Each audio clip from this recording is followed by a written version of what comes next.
Hi everyone, welcome to this episode of the Class E podcast. I am your host, Mary Sturgill.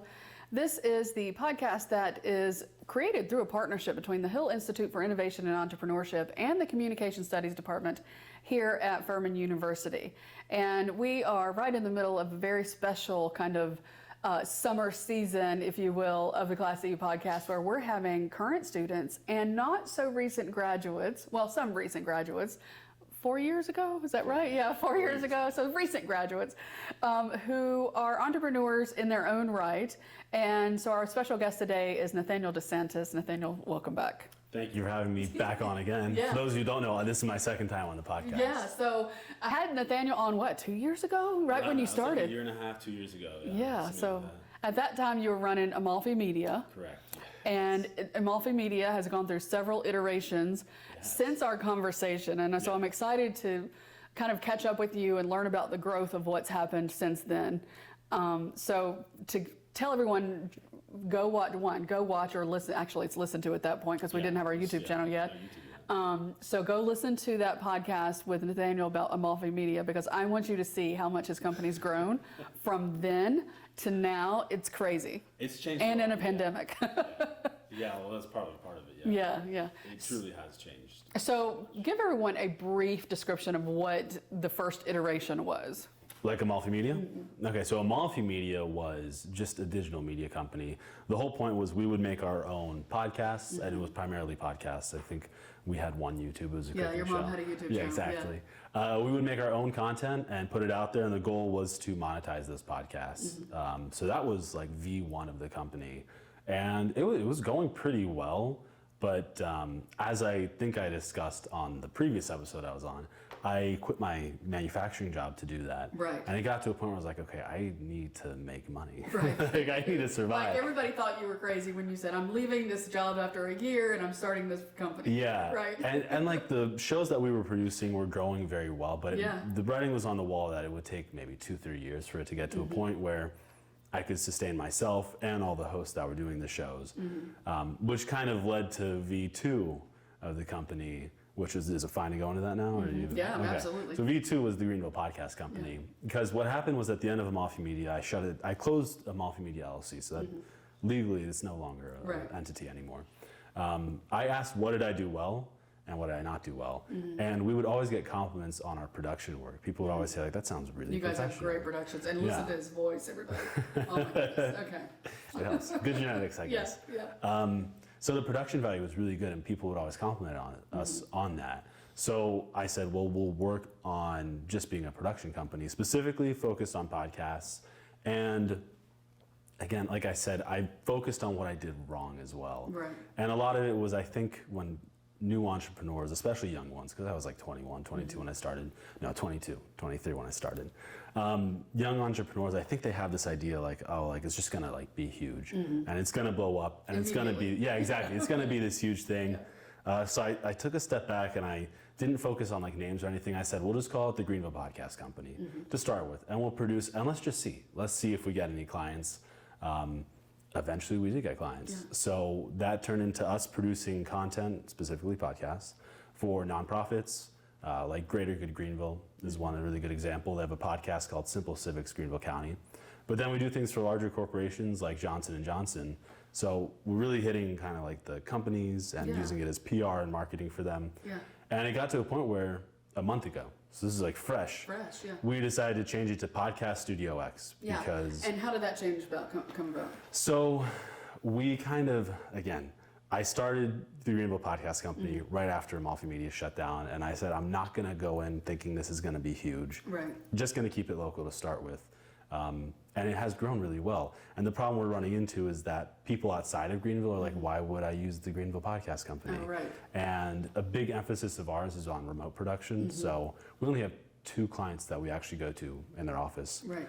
The rest, all remote. Still make it sound really good, still really good. Quality. So, we took a look and we said, what do we want to name the company so that people can look at it in California? From anywhere, Exactly. They can look at it in Europe and be like, wow, well, they just do podcasts. And this is actually the reason it's Podcast Studio X is very specific, because Google has a really cool ad tool where you can do like this keyword search, and you can see what keywords are people Googling. And so my sister and I, we made a list of like 500 keywords related to podcast production, be it like remote podcast production or podcast studio or this, that, the other, right? Anything with podcast and production work, we put them into Google and we saw what performed the best with search. And podcast studio was the highest ranking one. So it got something like 20,000 monthly searches for just podcast studio. Oh, wow. Whereas podcast production only got like 100 a month. Yeah. So we were like, okay, well, let's do it based on Does search. that come from your sister? She's this marketing guru. I wish. This was a lesson learned from the Amalfi Media days, Right. and some advice from some really good mentors that I've had along the way. Yeah. That's actually what we do for our clients when it comes to their show titles. Yeah. And so we looked at it, we're like, well, let's just do it with this as well, the company name. Like if it works for the podcast, it will work for the company name. Right. And so my sister and I, this is where my sister comes in. Her and I are brainstorming names. We were like, okay, it has to have podcast studio in it, right? And she's like, she texted me podcast studio X, and she meant that as like a placeholder, Right. like, as in like fill in the blank. Until, right. But again, like what are we gonna put it in for the X? And I just saw it and I was like, I love it, Sarah, great idea. Like you got it, you got the company and name. that fits because you create podcasts for all these different companies. Exactly, yeah. It just happened to work really well. And it was one of those things, so we looked for the domain and it was there, and it's like, great, this is perfect. Now we don't have to worry about it for a long time. So that's the long story of how we went from Amalfi Media to Greenville to Podcast Studio X. Well, and the reason I wanted to talk about that was so many entrepreneurs, what their initial idea is not how it ends, right? And so you had this initial idea with Amalfi Media, and then you saw the potential and the need for a podcast production company because so many people are wanting to get into podcasts, but they don't have the skills, right? Exactly, They don't know what equipment they need or all of this stuff or where they should host or anything like that. So you're filling that niche for them, and I think that's great. So how do you get your clients? So a few ways. First of all, we actually just hired our first salesman, salesperson, I should say. So he does a lot of cold calling and cold email outreach. We have a target audience that is businesses and nonprofits because we found that podcasts are great PR and marketing tools. Absolutely. We thought personally, and it's a little bit biased, I think it should be around 70% of what you do for marketing. The other, the rest of the percentage, do whatever you want with that. Yeah. But I think 70% of your marketing and PR should be podcasts. Because if you look at the number of podcast listeners in the United States, but also around the world, it's not going, it's seen a 7-year huge growth in the past 7 years, and each year keeps growing and growing. Yeah, and also the way that we look at podcasts, and it's our job to try to explain this to potential clients, is that you can repurpose it in so many ways. So you're doing a video podcast, we're on video. Your YouTube's covered. You don't have to worry about your YouTube anymore.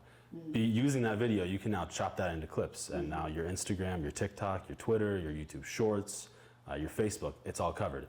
Turn these episodes into transcripts. Now your blog strategy is covered. And then you have them on the audio platforms as well. So that's something we really have to hammer home to potential clients is this is used for a lot of different things. It's a lot of people think of a podcast as just talking. It's not. You can repurpose that. So it's our job to help potential clients understand that. And that's efficiency, right? Because you're sitting down for maybe a 30, maybe 45-minute podcast, and you have that much content that, yes, you're going to produce it as a podcast in its entirety, but you also have that content that you could chop out and use for other things, depending on what they're marketing that week, right? Exactly, And so to go back to your question, how do we find clients? Part of it's referrals. So obviously we have our new salesperson, but part of it is we work with people and they have guests come on, and then their guests say, my company wants a podcast too. Like, we really enjoyed working with Podcast Studio X. You guys were super professional. We want you. Part of it is connections, honestly. So I think Furman is a great example of like good connections. You just you meet people in your life at Furman who may or may not become lifelong friends, but there's still connections that you'll have. And when their company or their boss wants a podcast, they're more likely to think of you, right? That's helped with the few clients that we've gotten as well. Other times, before we had the salesperson, I would just pick up the phone, I would call people, I'd say, hey, these are your company, want a podcast? And just hope and pray that they would say yes. And then we also do this thing for all of our clients where if they say at the end of an episode, this was produced by Podcast Studio X, and have that in their show notes, they get a discount. And we have a referral system that's new where they'll get a whole month of production for free if they do refer us to someone else. So nice. Lots of avenues. Also with sales, we started doing more inbound marketing. So we're pushing out 5 blogs a week. Yeah, right? well, that's just good quality content that we're putting on our website, hoping that it draws people in. And best case scenario, we get a client. Worst case, they learn something valuable about podcasting. Yeah, exactly. Sure. So this is almost a subscription type service, is it not? Yeah, it absolutely is for our clients. Yeah, we have yearly contracts with them. They do 1 episode every week or an episode every other week that we'll produce for them. And it starts with a kickoff and training period where we kind of do the logistics stuff like cover art. Right. No one really thinks about that. So do you help them not only with the actual podcast and the mechanics of the podcast itself, but with some of the marketing of it as well? Yeah, so they'll get clips with every episode. So it's full service. It is full. Our motto and our slogan is "You talk, we do the rest," because that's really what it is. Nice. And when we do those sales calls, that's what we try to explain to those potential clients. We have 2 focuses: is you have a professional brand, your podcast needs to reflect that. Right. Because if you ever heard those podcasts where it's like, wow, this is a big company, why does it sound so bad? Right. Yes. Right. Yeah. You've worked hard building your brand. Like your podcast should sound as good as your brand is. As good as your brand, absolutely. Yeah. So that's one thing. And then the second emphasis we always tell them is simplicity. So we want to make it super easy. And the example I always use with potential clients is we have some travel agents who are clients, and they'll record on a cruise. We make it that easy for them that they can take their equipment. It's very mobile, very light, very easy to do, and they'll record on a cruise or when they're flying to Dublin. Like we have so many opportunities to make it easy but still professional for them to do. So it really is full service. We have different packages, so it kind of depends. Then we have add-ons as well that they can subscribe to. Like they might only want a transcript with the basic package as well, or they might want social media management for 2 channels. So kind of depends. Everyone's a little bit different, but. Yeah, it's really full service for them. Yeah. That's amazing. I think that's I think you're filling a niche that that not a lot of people even knew existed, maybe because everybody thinks everybody just grabs a microphone and starts talking. It sounds easy to do. It does. Everyone thinks how hard can it be to start a podcast until you actually look into it and you're like, actually a lot of steps involved to it. Exactly. I mean, there are 2 of you doing this one right now. Yeah, and we're really shorthanded. We really, we have, if you're in the studio, then you would see that we have 3 cameras right now. And we have the basically the audio board that Isabella, our producer, is recording everything into. So she's running all of that for us right now to make sure that we have the best quality possible. Exactly, And so there are a lot of steps that go into it, and there are a lot of things that you just don't think of unless you do podcasts daily. Exactly. So like one thing that I'll share with the world here, one of our secrets, we call it maximizing milliseconds or the millisecond framework, just depending on who we're talking to. So everything for us, like cover art, people need to be able to look at it and immediately understand this is what your podcast is about. And the second thing is they need to understand that it's a very professionally done podcast based on the cover art, because they have milliseconds to decide based on that, am I going to listen to the episode? Absolutely. So the flow is cover art. If they like that, in that millisecond, they'll go on to look at the episode title. If they like that, they'll look at the episode description. If they like that, they'll hit play. And that's what we're trying to maximize for is hitting play. And it's things like that if you don't do it daily, you don't think about, how do I maximize that millisecond with a title and description for a podcast or with the cover art? So there's a lot that goes into it. Yeah, it's super interesting. I mean, we're in the podcast business, so of course it's interesting to us. But I think that any business, I think, could take a podcast, and that's kind of like a microcosm look at how they market themselves, right? Do you get what I'm saying? Because if you could look at this podcast, this artwork, this title, right?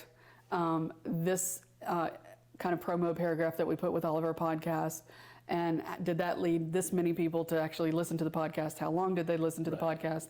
And that lets you know whether you're being effective or not. Exactly. Right? I mean, the numbers are right there. Right? Yeah. So how many? I mean, this is time. It's time consuming to produce a podcast and do all the marketing.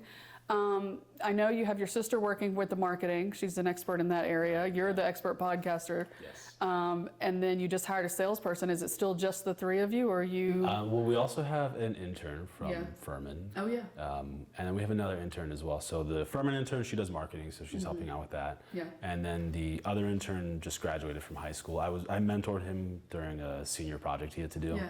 And at the end of his year after he graduated, I was like, well, do you want an internship? And so he's doing the production side of things. besides that, yeah, that's kind of the whole team is like the five or six You of us. guys are busy. Yeah. Yeah. So what is your vision for the company now that you're at this point of it? Right, that's a really good question. So I know sales-wise, our vision is to get at least 6 more clients within the next 4 months. We'd really like to bring that up, which we think is very doable. I know our sales guy already has like 5 calls booked for next week, so will those 5 calls all turn into sales? I don't think so. I think maybe one will. Right. Exactly. If we look at the normal percentage. It's a numbers game, it right? is. Yeah. So we would like sales-wise to get 6 more, and at that point we would bring on, I don't know if it's a full-time producer, but in some capacity another producer to help with that workload. Right. We really are working on kind of standardizing business, because this is something that you don't really learn unless you get into the weeds of being an entrepreneur. But if you want your business to grow, you have to be able to do it without you. I'm not saying I want to one day depart from my company and let it just run on its own. But at some point you have to step away for a vacation or something. Exactly. Yeah, you need to be able to take 2 weeks off. Right. The company's not going to burn down. Exactly. So we're lucky we're at a point where we're having a steady flow of income. We have a good set of clients. We have more that we think will come on. And before we get too large, we kind of want to standardize business so that it can operate without us, and so that when we do need to expand, we're not caught off guard. Right. So a lot of right now is like, we just hope that we can work on those like standard operating procedures and training dockets that we're building out. But I mean, ultimately, long term, it's a really good question. Yeah. I don't know if I have a I could see answer. exponential growth on this, because this is a great, like we said, a great marketing tool for companies and for nonprofits, and it's an easy one for nonprofits to get into because it is lower cost than other ways of marketing, right? Yeah. And you have the potential to reach so many more people as well. Yeah.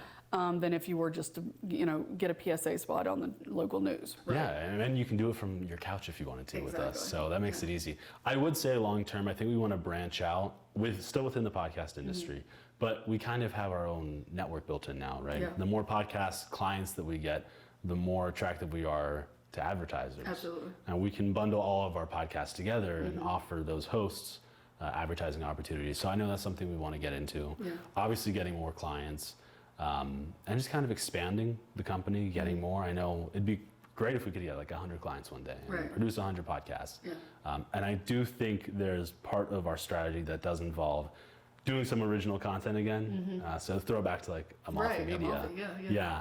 So doing some of our own Podcast Studio X branded content with the purpose of attracting potential clients as a sales strategy. Yeah. That doesn't mean they're going to be really gimmicky and like, here's why you need a podcast, but actually like really good content, but just produced by Podcast Studio X. So then people can look it up and be like, oh, like they made that podcast? Educate, yes. Yeah, like cool, okay, well maybe they can make my podcast. I will tell you, a friend of mine who is a reporter for Forbes has a book out called the one person company, $1 million one person companies, something like that. I'm probably butchering that title, but you get the gist. And every single one of them are educational companies, online education companies. Yeah. Really interesting. So that's kind of the arm that you're talking about there, that kind of educational kind of arm of this is how you could be doing this. Yeah, exactly. Yeah. That's really fascinating. Yeah. It's super interesting. And it's subscription-based type of things. Really? That's why I asked the subscription-based because subscription, if it's subscription-based, you don't have to worry about necessarily reselling until the end of the year. And then it's also kind of automatic as well, right? So for instance, my yoga guru we pay $25 a month. And I figured out what he's making based on all of us and I did it conservatively to be a part of his academy, right? Yeah. And all of these are online classes and whatnot. And it's ridiculous, like what he's doing and he just tapes his normal yoga classes in the town where he is and then gives talks and things like that. Yeah. And then by paying that membership fee, then we get, access to all of that. And it's a smart way to go. So smart when you're doing things like this. Yeah, unfortunately, I mean, for what we do, it's very specialized. So absolutely, we can't charge $25 for it. No, exactly. Yeah. No, this is. I'm talking $25 a month and then you get access to free classes. Yeah. This is not like that at all. Yeah. But no, subscriptions definitely. That's like a gym membership. Yeah, and I think a lot of entrepreneurs like need to find ways to make that revenue recurring for each client. Right. Because otherwise, like if you sell something for just $25, you're always chasing that next client. Exactly. And I mean, part of it is we should always chase our next clients. Like we're not going to stop if we get to like 20. Right. But you need to make sure like you have income coming in, Right. you have revenue coming in. Exactly. And finding out your pricing is super difficult too. Like figuring that out is so challenging. It took us a long time to figure out what are our prices. Yeah. We were facing some consequences because of that. Right. If you're, and that's a thing that I think creatives, and you are a creative, sometimes have a hard time pricing ourselves appropriately. Exactly. Yeah. I always advise people go higher. Go higher than what you expect. Whatever the number is in your mind, triple it, quadruple it. Yep. And the framework that we used when we were figuring out our new pricing, and we have 3 different tiers. The lowest starting at $29.90, the second's at $49.90, and then $16,990, something like that. What we did was we imagined the company's reached its full potential, right? We have 100 clients. What are all the processes that need to be filled out? What are all the key members, the employees that we need? And then price based off that. Right. So we might not be there right now, but if we do get to that point, right, we don't want to be caught behind because we were pricing too low in the past. Right. And we've actually found that it resonates better with our clients that we have, the new pricing, because I think there's a psychological component where you're paying so much that it's like, well, I'm getting my money's worth. And you are with us. That's the thing. It's not like tricky.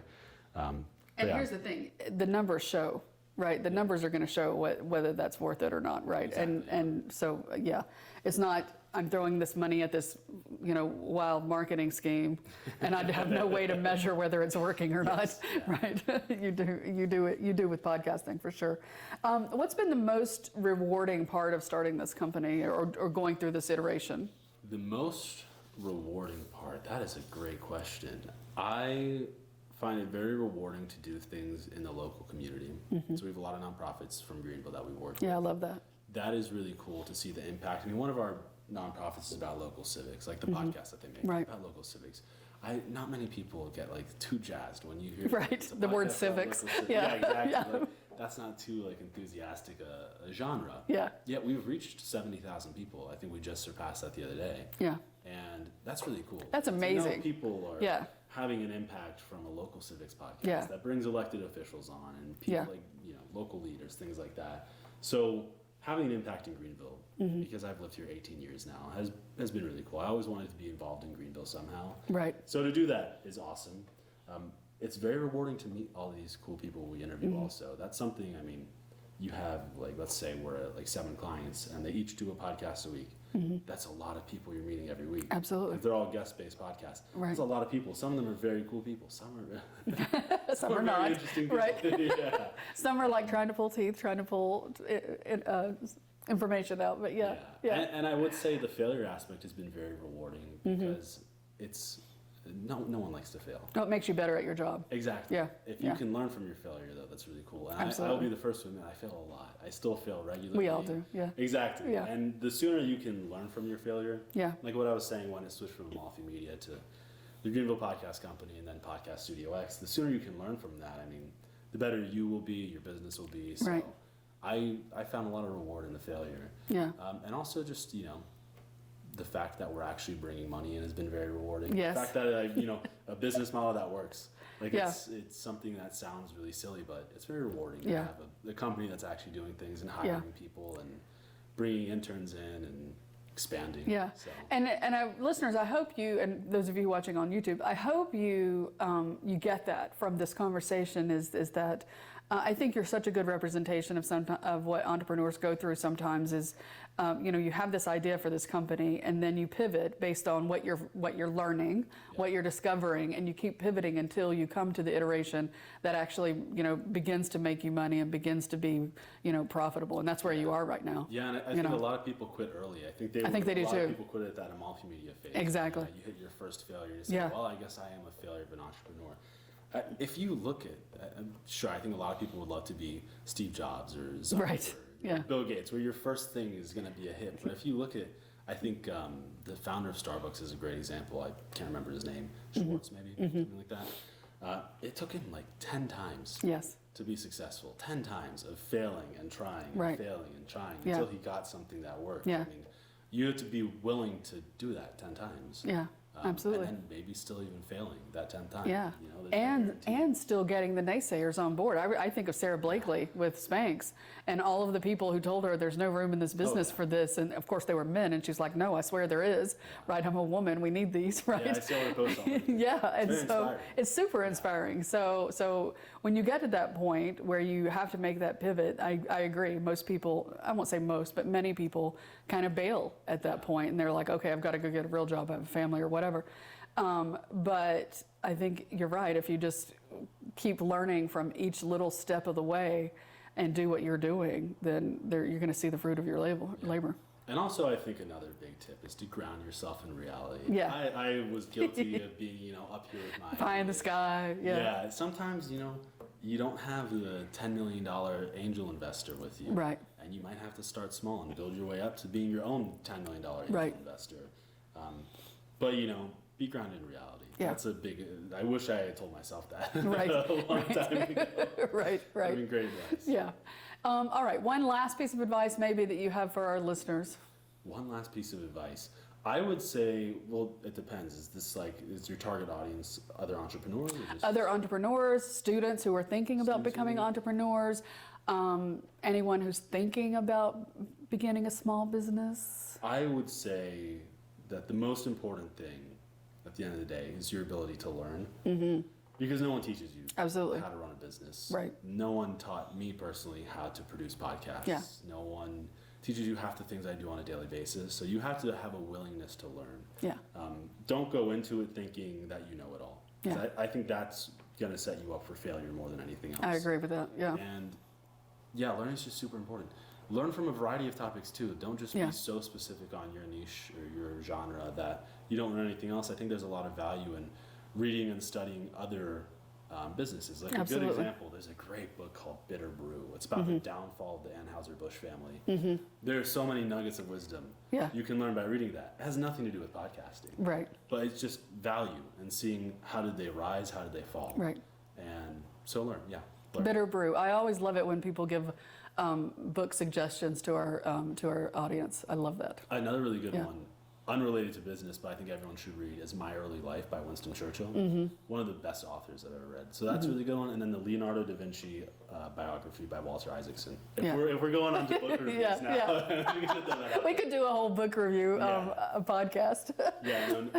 Listen to Books and Looks. It's one of the podcasts that we produce. Yeah. It just does book reviews. Books and Looks. I love that. Authors, so Since we're on. Oh, I'm gonna have to have you. I'm gonna have to get on that podcast when I publish my book. Yeah, you should. So I'm gonna have to do that. All right, I learn so much from you every time you're on here, and I've been in the broadcast business for 20 plus years now, and I swear every time I talk to Nathaniel, I learn something. So thank you so much for joining us. Thank you for having me. And can I get a little promo? Absolutely. Go right ahead. Podcast Studio X. It's podcaststudiox.com. Look at our services, see if any of it interests you. If you know anyone it might interest, let us know. And that's exactly what I was going to tell everybody to do. So. See, he's such a pro. Nathaniel, thank you so much. That does it for this episode of the Class E Podcast. Listeners, thank you so much for listening. If you're watching on YouTube, thank you as well. We appreciate it. This podcast is produced through a partnership between the Hill Institute for Innovation and Entrepreneurship and the Communication Studies Department here at Furman University. It is produced by student producer Isabella Martinez, who is in charge of all of these cameras, as we talked about, and everything that's going on in the studio today. So make sure that you comment on the podcast and give her a kudos for her good work when you listen to or watch this podcast. But for now, I'm your host, Mary Sturgill. Until next time, everybody, dream big.